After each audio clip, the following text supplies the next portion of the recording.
you had an interesting exchange. Was it today or yesterday with JD Vance? It was last night. Last night. So first of all, we could pull that up hopefully on the screen.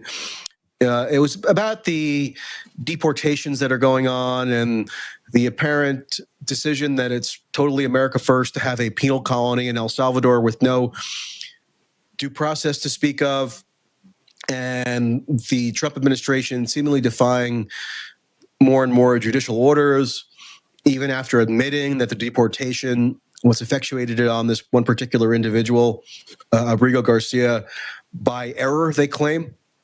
And so it's leading to this debate. I think the Trump administration believes that they probably have the better end of the political argument here, because a lot of ordinary Americans don't have a whole lot of interest or investment in the technicalities of due process. If they hear that this guy was an accused gang member and he was illegally in the country to begin with, then I don't think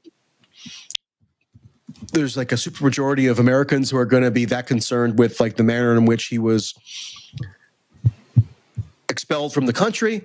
Now, having a penal colony that he goes to and is maybe disappeared in for life without getting an opportunity to contest any claim against him, that might be a little bit different. However, in terms of just getting illegal immigrants out of the country, I think, the Republicans currently have that argument in their favor. But anyway, you had this exchange with JD Vance first. I wanted to ask you, what do you think of just the principle of the vice president debating media personalities on Twitter? I think there's something useful about it. People sometimes mock him for having the time to even do that. Whereas, I don't think there's anything inherently discrediting about engaging with people online. Obviously, that's a platform that people debate all day, every day.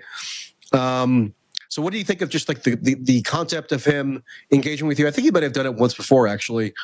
And the substance of a couple times. I mean, I think that for him, he sees himself as kind of he is the lawyer for the Trump administration, right? He's the one who's going to be arguing their case in detail at intellectual level, legal level, historical levels, so on and so forth, right? He's done this with a number of journalists. He's done this with a number of politicians. He's had back and forth with Ro Khanna, who's been targeting him more directly as well. And I think that for him, it's also kind of probably a response to the actual powers of the vice presidency are pretty limited, right? He doesn't really have to do that much other than tie votes in the Senate if he has to, which he's had to before for nominees. But what he can do is he has one of the most powerful soapboxes in the country, right? He can speak his mind and he can make the case for the administration and so on and so forth. So I think that's kind of how he's responding to things. He's also a millennial. I think he might be 2-3 years older than me. He's not that much older than me. And I think he has always been someone who just reads voraciously and likes to be part of intellectual debate. Before he was formally involved in politics as a senator.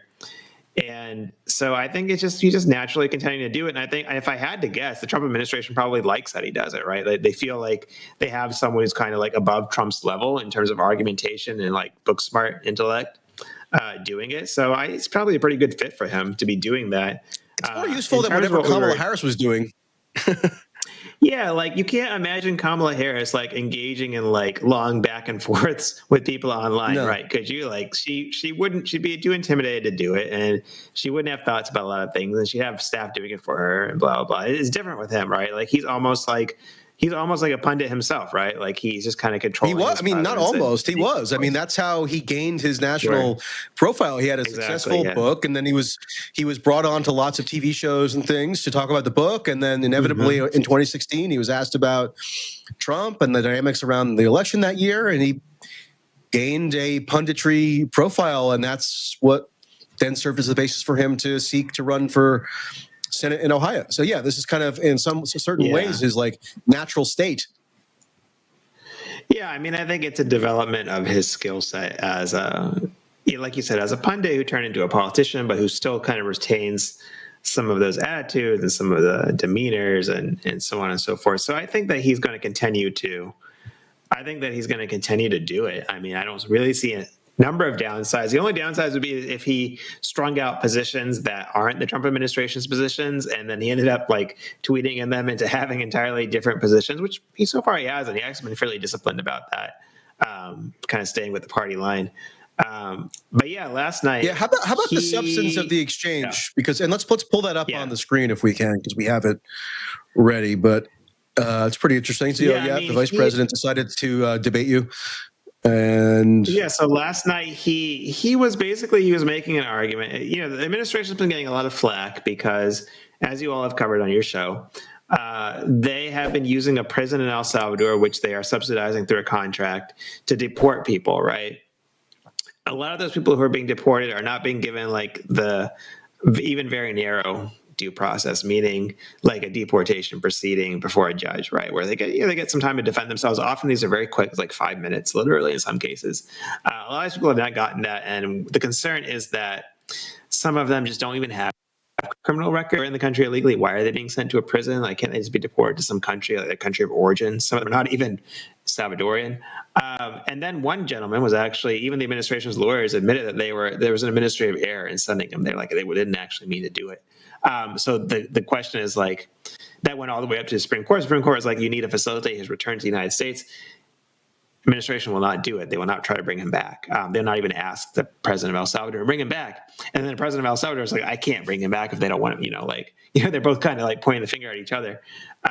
So anyway, Vance, I think, has been seeing all this criticism aimed at the administration. And so he was like, look, dude, Biden brought in so many people. There is no way that we can give all those people like this standard of due process that our critics are talking about, right? It would take too long. It's inefficient.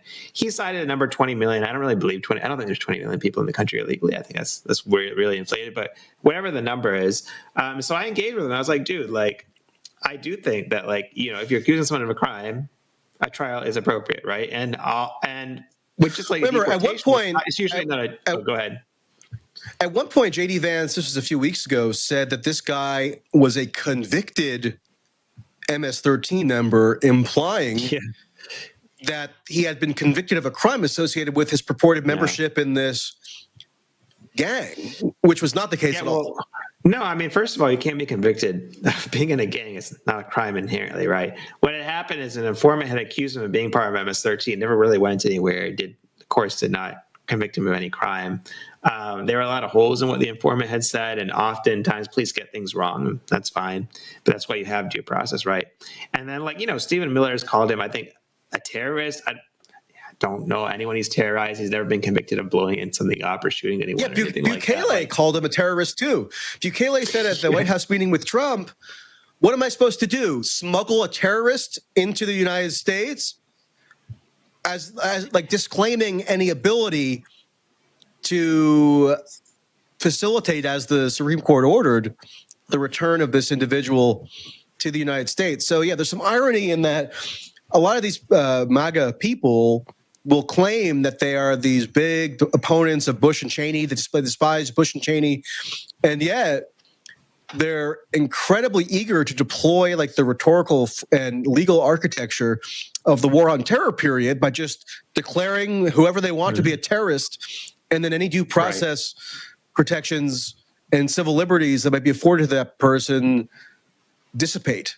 So they're actually, in a way, the proper successors to Bush Cheney in their the capricious use of this terrorism label. Yeah, I mean, my counter argument to Vance was that, basically that he's saying it's inefficient, right? Because there's two different things going on here. Okay, one, like if someone's a terrorist or a criminal or like there's some kind of crime, you have to put them through a trial. Like Laken Riley's killer, the murderer in that case in Georgia, they cite Laken Riley all the time. He did get a trial, right? And he was convicted and he was sent to prison. And I don't recall anyone in the state of Georgia, the most conservative Republicans, saying, no, he shouldn't be afforded a trial. We should just throw him away, knock out the key. Like everyone thought it was common sense. Yeah, if someone's accused of a crime, send him on trial.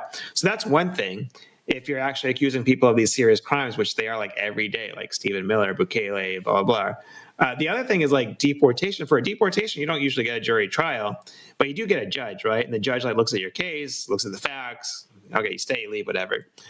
Those are often very quick. They can be like a few minutes long, right? So it's not like it would take a century to just allow that basic amount of due process for these people. And then, yeah, like in the case of when you're accusing people of crimes, you actually have to prove it through a trial. You can't just call someone a terrorist or like, so on and so forth. And so, the Vance Miller argument, Homan also, the guy at ICE, is basically that it takes too long. And I'm like, you can make that argument for anything in government, right? Like it takes too long for Congress to make a law. So why not just let the president make the laws, right?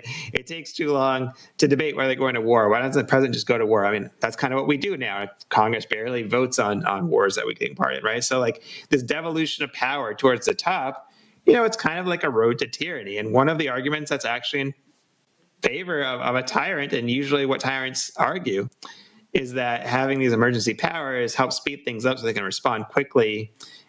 It makes things more efficient. They can actually tackle a huge problem that all these checks and balances and bureaucracy and red tape wouldn't let them do. And they're doing the exact same thing here now. And actually, the quote that Vance told me, and people kept quoting this back to me after he did it, was that I was hiding behind due process. I was like, hiding behind due process? It does kind of sound like something a dictator would say. And I would hope that JD would realize the problem with saying something like that. But well, yeah, I mean, they're affording Trump is arrogating to himself so many emergency powers now that people lose track. Thanks for watching this clip from System Update, our live show that airs every Monday through Friday at 7 p.m. Eastern exclusively on Rumble. You can catch the full nightly shows live or view the backlog of episodes for free on our Rumble page. You can also find full episodes the morning after they air across all major podcasting platforms, including Spotify and Apple. All the information you need is linked below. We hope to see you there.